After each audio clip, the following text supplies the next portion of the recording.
जय हिंद दोस्तों। स्वागत है आपका हमारे YouTube चैनल जी के जस्मीन स्टडी सेंटर में। इस वीडियो में हम आपको दो बड़ी खबरें बताएंगे। तो चलिए पहली खबर शुरू करते हैं। तो दोस्तों, आखिरकार अरब देशों में भारत की धमाकेदार एंट्री हो चुकी है। दरअसल अभी तक भारत अरब देशों में कुछ हथियार ही भेजा करता था। खास करके यूएई को हम कभी तोप के गोले भेज दिया करते थे, कभी म्यूनिशन बेच दिया करते थे, कभी गोलियां सप्लाई करते थे। लेकिन हमें अरब देशों से अब तक कोई बड़ा हथियारों का ऑर्डर नहीं मिला था। और मार्केट हमारे लिए इंपॉर्टेंट है क्योंकि अरब देश के पास पैसा बहुत ज्यादा है और सबसे बड़ी बात, उनके पास हथियारों की भी बहुत कमी है और हथियारों की जरूरत इन्हें बहुत ज्यादा है क्योंकि यहाँ पर कांस्टेंट कॉन्फ्लिक्ट होते ही रहते हैं। तो ऐसे में इन्हें हथियार जरूर चाहिए होता है। लेकिन हथियारों की कमी क्यों है? क्योंकि पिछले लगभग 3.5 साल से, जब से जो बाइडेन अमेरिका के राष्ट्रपति बने हैं, तब से उन्होंने अरब देशों की हथियार सप्लाई पर बहुत कड़ी पाबंदी लगाई है और कम हथियार बेचे हैं। वहीं बात करें उनके दूसरे सबसे बड़े सप्लायर यूरोप की, तो वहां से भी हथियारों की सप्लाई कम हो रही है। ह्यूमन राइट के इश्यू को लेकर इसके अलावा जो तीसरे नंबर का इनका सप्लायर था वह था रूस। लेकिन पिछले 2 सालों में रूस से भी हथियार आना बंद हो गए हैं। रूस यूक्रेन के युद्ध के प्रतिबंधों के बाद ऐसे में वह भी खत्म है। चौथा ऑप्शन है इनका चीन।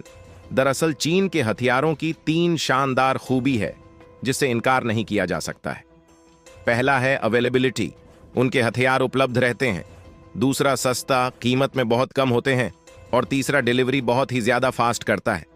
चीन इन 3 खूबियों से इनकार नहीं किया जा सकता है। लेकिन इनमें 2 ऐसी कमियां हैं जिन्हें देखकर लोग दूर से ही हाथ जोड़ लेते हैं। पहली यह कि क्वालिटी बहुत ही ज्यादा बेकार होती है।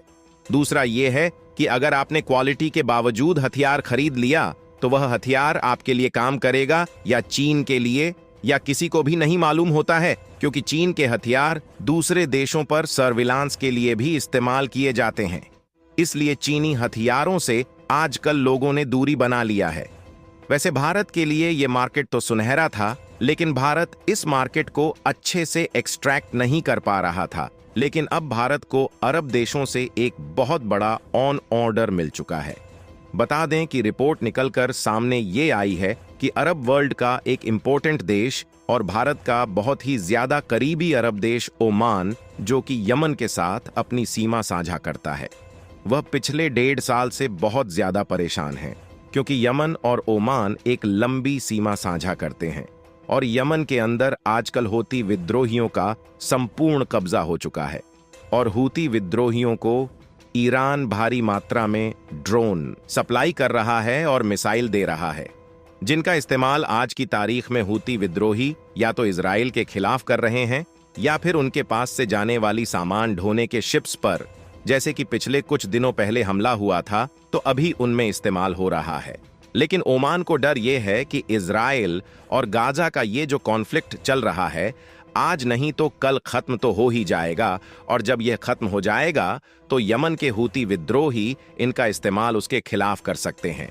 और इसीलिए भविष्य में यमन के हूती विद्रोहियों के साथ टकराव की आशंका को देखते हुए ओमान ने अभी से अपने बचाव की कोशिशें तेज कर दी है। और इन्हीं कोशिशों का एक हिस्सा था हाल ही में ओमान के सुल्तान का। भारत द्वारा आपसे कुछ दिन पहले ओमान के सुल्तान भारत आए थे और उस दौरान कुछ खबरें आई थीं कि भारत ओमान में कुछ डिफेंस डील होने वाली है। लेकिन उस समय इसको लेकर कोई भी जानकारी नहीं दी गई। लेकिन आज इस पर जो खबर आई है वह बहुत बड़ी धमाकेदार है।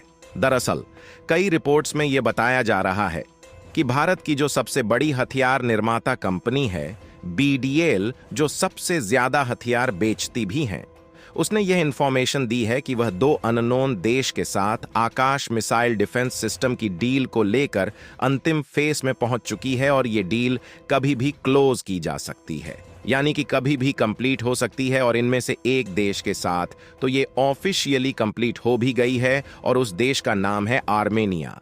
लेकिन दूसरे देश का नाम पता नहीं चल रहा था। लेकिन अब डिफेंस और सोर्सेस ने बताया है कि यह दूसरा देश ओमान है। ओमान भारत से आकाश मिसाइल डिफेंस सिस्टम खरीदने जा रहा है क्योंकि ओमान को लगता है कि अगर उसे यमन के हूती विद्रोहियों के ड्रोन और बैलिस्टिक मिसाइल को रोकना है तो उसके लिए आकाश मिसाइल डिफेंस सिस्टम सबसे बेस्ट रहेगा, क्योंकि ओमान नहीं चाहता कि वह अमेरिका पर किसी भी प्रकार से निर्भर हो, या फिर कल को अगर यमन के हूती विद्रोही उस पर मिसाइल ड्रोन बरसाए तो वह अमेरिका या फिर पश्चिमी देशों के पीछे भागता फिरे कि हमारी सुरक्षा कर लो, हमारी सुरक्षा कर लो।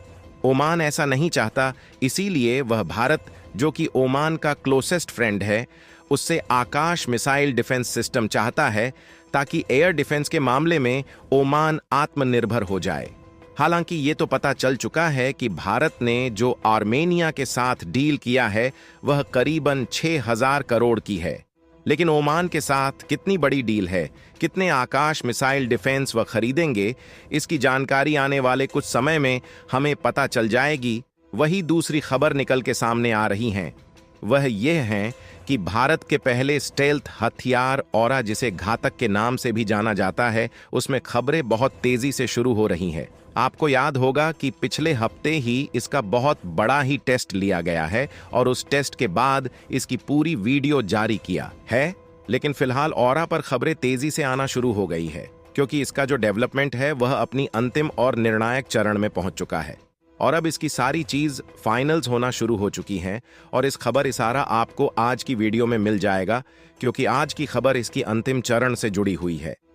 दरअसल हुआ यह है कि जो डिफेंस इंडस्ट्री से जुड़े हुए सोर्सेज है, उन्होंने रिपोर्ट दी है कि भारतीय वायुसेना और डीआरडीओ ने ऑरा से जुड़ी हुई जितने भी कॉन्फ़िगरेशन है, और बताया ये जा रहा है कि भारतीय वायुसेना के लिए एक नहीं दो अलग अलग प्रकार के ऑरा बनाए जाएंगे।